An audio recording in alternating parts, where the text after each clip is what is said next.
Lucas Spatial, c'est le journal de la semaine 18 et 19. Nous sommes le dimanche 10 février, il est 22h29.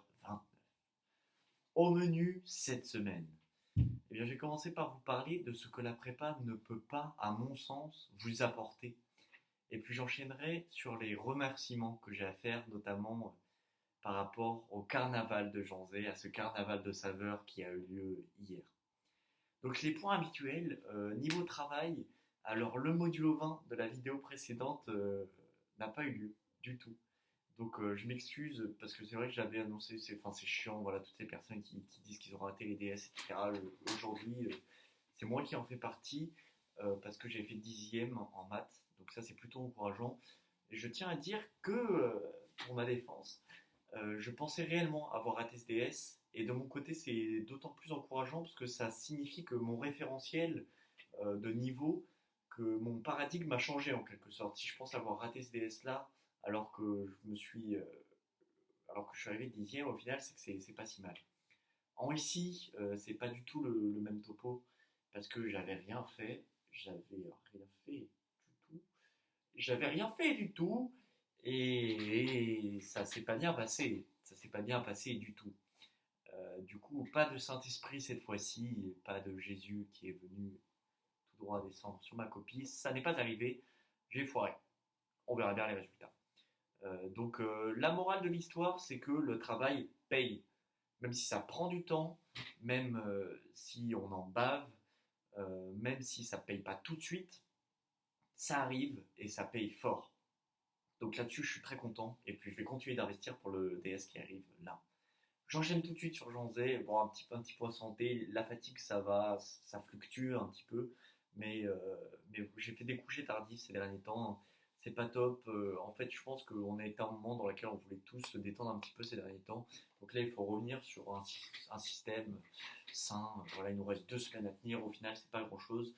Je tiens aussi à préciser que le temps n'est jamais passé aussi vite pour moi. Aujourd'hui, nous sommes le dimanche 10 février 2019. Je peux dire qu'à ce jour-là, j'ai jamais vu le temps passer aussi vite. Les 5 dernières semaines de ma vie qui sont passées, elles se sont écoulées comme on lâche une poignée de sable. C'était assez surprenant, même si le temps passe globalement vite, mais là c'est fou. C'est fou, et du coup ça a un rapport avec ce que je vais dire sur le carnaval de Janzé. Donc sur Janzé, je tiens à revenir dessus pour deux choses. Pour l'événement formidable qui a eu lieu hier, et car aussi, je ne vous ai pas du tout parlé des portes ouvertes. J'ai oublié de vous dire qu'il y avait des portes ouvertes en fait le week-end dernier. Et donc voilà, je vais vous donner un petit peu plus de renseignements. J'ai déjà fait le room tour. Maintenant, je vais vous parler un petit peu plus du côté merveilleux de Janzé. Donc selon moi, Janzé, et assez objectivement, c'est l'un des plus beaux observatoires qu'on peut avoir sur le monde et sur l'humain quand on a 18 ans, quand on a 19, quand on a 20 ans, qu'on est en études dans une capitale. Bon, là, c'est Paris. L'intérêt de la réussite, c'est une chance inouïe, c'est une chance extraordinaire. Et peu de personnes la connaissent. Grand cela, je suis assez content que beaucoup de personnes aient regardé mes dernières vidéos. D'ailleurs, je vous remercie.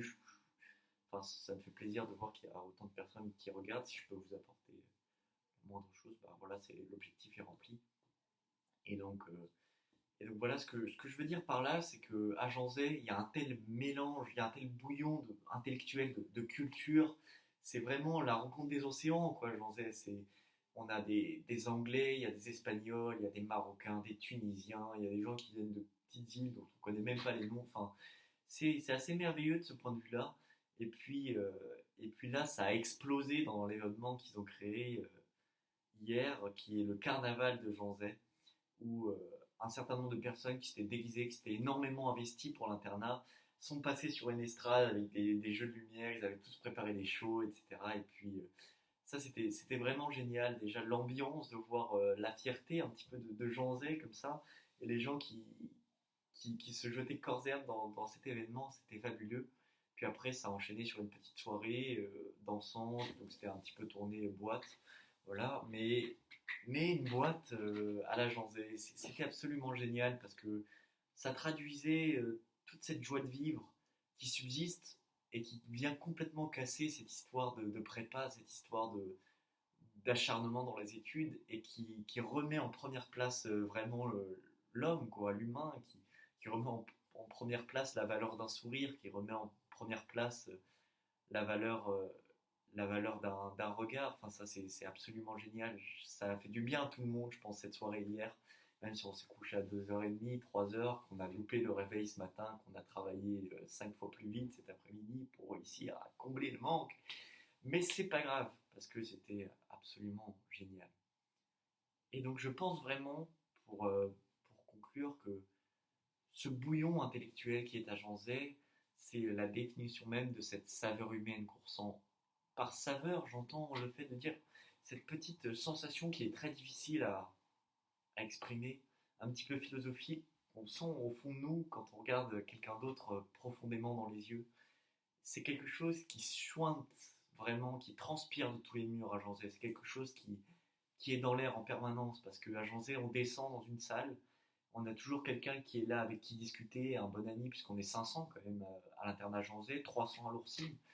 Donc on a toujours quelqu'un avec qui parler, toujours quelqu'un avec qui échanger d'un point de vue intellectuel ou d'un point de vue sentimental.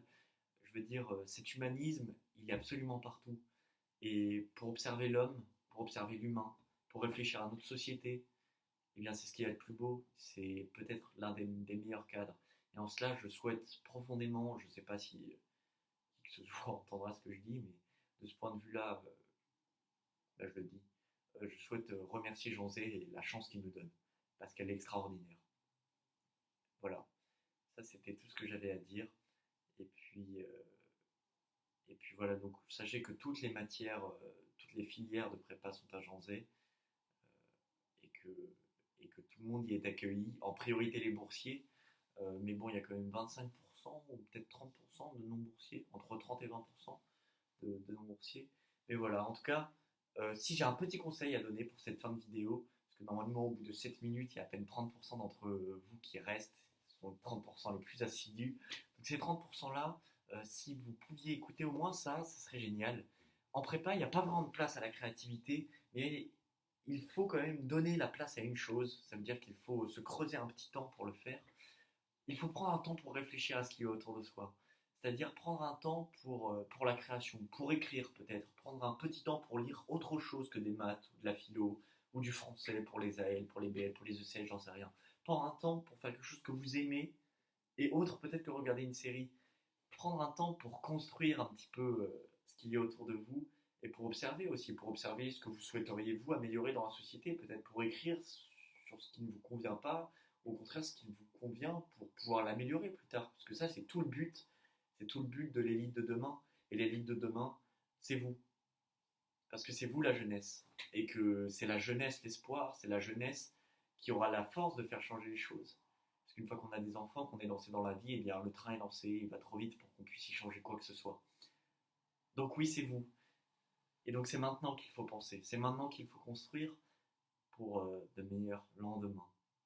C'est tout ce que j'avais à dire. Euh, J'embrasse tout le monde.